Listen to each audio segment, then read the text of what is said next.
অপেক্ষার প্রহরটা শেষ হয় গত মাসে অস্ট্রেলিয়ার বিপক্ষে ওয়ানডে সিরিজে ডাক পেয়ে। নিচের প্রত্যাবর্তনটা রাঙিয়ে রাখতে কোনো কমতি রাখেননি মোসাদ্দেক হোসেন সৈকত। 3 ম্যাচে 250-তে 157 রানের পাশাপাশি উইকেট শিকার 2টি। তাতেই আইসিসির জুন মাসের সেরা তালিকায় জায়গা পান তিনি।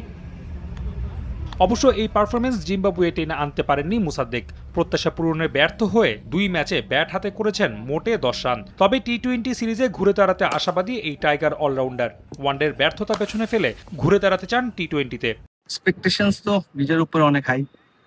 যখন কামব্যাক করলাম একটা সিরিজ ভালো হয়েছে এবং নেক্সট সিরিজে ম্যাচে ভালো করতে পারি নাই। সো ওইখান থেকে নিজের প্রতি এক্সপেকটেশনস আরো বেশি, যে আরো ভালো খেলতে হবে, টিমের রিকোয়ারমেন্ট অনুযায়ী খেলতে হবে এবং টিমকে জেতাতে হবে। এদিকে জিম্বাবুয়েতে চলতি সফরে বাংলাদেশের জন্য সবচেয়ে বড় চ্যালেঞ্জ উইকেট, যেখানে স্বাগতিক পেসারদের দাপটে দিশেহারা টাইগার ব্যাটাররা। বুলাওয়ের কুইন্স স্পোর্টস ক্লাবেও দেখা যাবে একই উইকেটের। তবে সেই চ্যালেঞ্জ টপকেই ভালো করতে চান মোসাদ্দেক।